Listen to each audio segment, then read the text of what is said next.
What's up guys, if you're watching this video, then be reminded that this particular review is full spoiler review. So if you have already watched the movie and you want to know what I thought about the movie, so this particular video is filled with spoiler and what I thought about this particular moment and what I like about it and what I don't like about it. So this what I'm going to talk about. If you haven't watched the movie yet and then you want to see the movie without getting any spoilers, so please don't watch this video and watch the non-spoiler version of it. So this will be my full review and the few things I want to talk about. So if you watch the movie and you know what you're doing and you want to see what I'm gonna say, then proceed. Spoiler alert. Okay, first of all, I want to say this is like a very general thing for Marvel particular film where the villain is very weak, because there's one particular, the main guy who is like the control of everything. This is particularly the so-called the master puppeteer. But I don't really feel he claims that Logan is the one who killed his father in the trying to create this army of mutant while cut out and control and such. There's no development and all. There's no character depth for him, so which I felt like it was very weak. To the point that you can totally skip this character away and focus on the guy who has the matter arm. I totally forgot his name, I'm sorry about it. Who has a matter arm. Just focus on him and give him a very good backstory and make him the mastermind of everything. Then focusing on two characters. We don't need to focus on two characters. We just have to focus on one character. Make him the whole thing. I think that's what I want, because I find him more interesting. His acting was not too bad for what he's supposed to be, and then he did serve a very good purpose. Make him the mastermind. In that sense, it saves us a bit more time and a bit more concentration of the film. And secondly, this particular character didn't do much. The albino guy played by Steven Merchant, his name is Caravan, if I'm not mistaken. His character did serve his purpose in the film. I'm not talking about whether he did a good job or bad job or in terms of portrayal whatsoever, but he did serve a purpose in terms of the story. But when it comes to character development, like where did he come from, then he cannot let the sunlight to shine on his skin, then he'll burn. I want to know more of his character and what is his true relationship, even though he's helping Logan to help Professor Xavier. But the problem I have with him is that I need his background, the character development, in order to feel for the character, like why is he trying to help Logan. So I hope that character will be done properly in the later X-Men film. I hope that it will be addressed later on. So other than that, I want to talk about the Xavier story. How Xavier was really introduced is that he did something very bad, to the point that the only one that can really survive was Logan, because he had a bit of regeneration and because of Logan durability and regeneration, so that he is able to help Xavier. So my prediction that Xavier killed all the X-Men is what I think. So to the point that he is very weak, because his mind is the most powerful. His mind is the most powerful thing in the whole world, that he can literally kill everyone the whole worldwide. So I think that there's one point that he was like a ticking bomb. So when the bomb went off, then he accidentally or unintentionally killed everyone in the school of Xavier. So Logan was the only one that can stop him.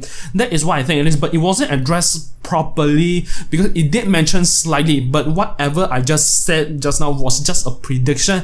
But the way Xavier was describing it did kind of make sense for what I described, because there are those people, the government, and then the so-called villain is trying to kill him as well, because don't want him to be the last ticking time moment. That is what I think, at least. So to the point I really wanted more of him, as in his backstory, what did he do, but how Patrick Stewart portrayed him, that he felt regretted or felt very sorry that he doesn't deserve some of the stuff. It did feel very real. The way he teared, the way he confessed during the scene where he was sleeping before he got stabbed by X-24. So that particular scene, it felt very real because of his confession. Okay, I want to talk about the other stuff, which is the main point of the whole story. The hospital, you can say that the place where they train kids to be army in the future.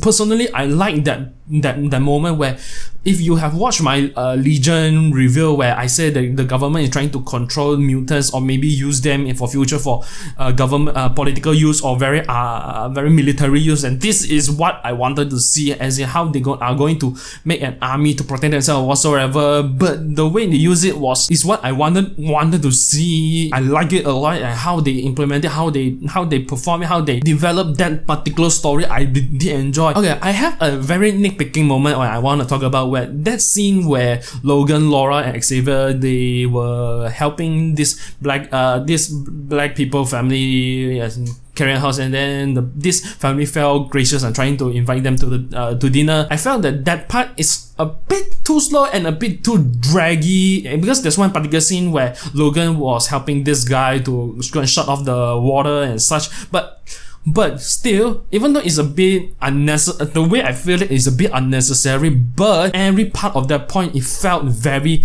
necessary, and everything is connected because everything is really related in terms of storyline.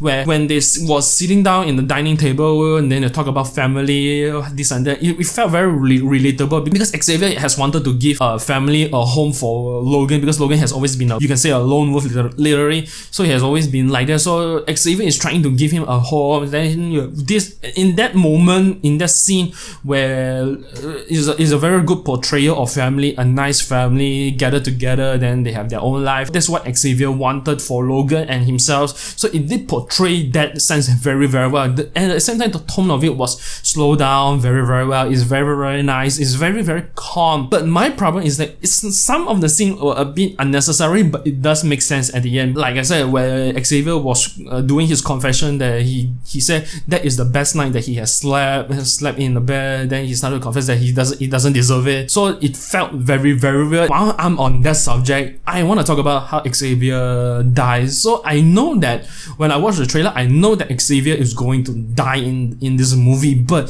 what I didn't expect that how he died, he was stabbed by X-24. I will talk about X-24 later.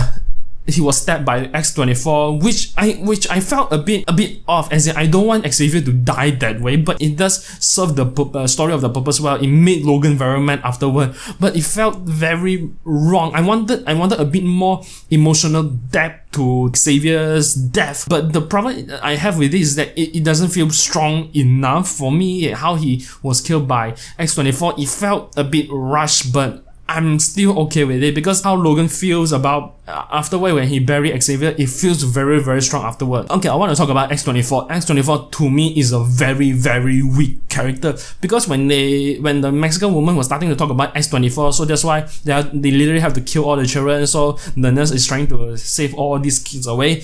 When they start teasing X-24, I was thinking it's something epic going on, as in a very powerful mutant or very powerful machine or whatsoever, like a death machine is going to happen, but turns out it's a duplicate of Logan. It's literally Wolverine. That is the part where I feel very off. But I don't think that this the X-24 was a very the main point of the story, but it still let go a bit of steam there. So I wanted X-24 to be a very powerful machine. It's very hard to destroy, something like the Silver Samurai in the previous movie Wolverine. So I felt a bit of steam off, but I know that X-24 is not really the necessary problem. But think about it, Wolverine has been the unkillable machine all this time. He has aged so far, he can heal, he has adamantium claw, he is literally the death machine. The differences with X-24 and Logan is that one can think and one is a mindless robot. You can see that. Imagine Logan without a conscience, without a mind, without a feeling. He can be a killing machine.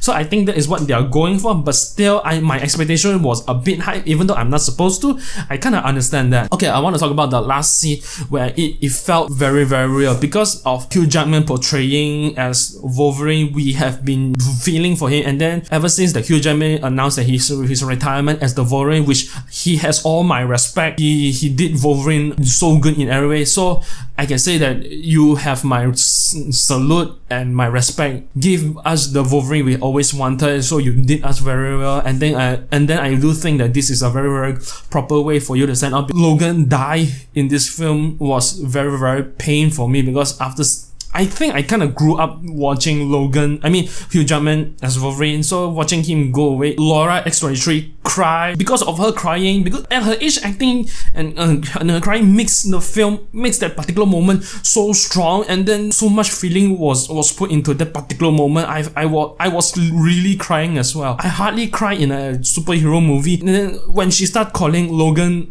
dad or father, something like that, it felt very, very real. Wow, that scene was very, very strong. I cried. I don't know whether you cry or not. Even Stephen Colbert said that he cried as well. So imagine how strong that performance and that particular moment filled with emotion. And then the film ended with Logan in a grave with rocks around. Then there's a cross sign. Then Laura put it as an X. It is a symbol as an X-Man. Weapon X, since Logan is Weapon X, so everything X about him is correct. It felt very, very real. So when the film ended, I felt full of emotion and respect for Hugh Jackman as Wolverine, and the film done pretty good. Other than those nitpicking moments that I did pick just now, but seeing that particular moment at the end, it really flushes all those my nitpicking moments away, that it make this film the best standalone Wolverine film ever. Even though there are some relationship with the X-Men like Xavier and the albino guy, something like that, but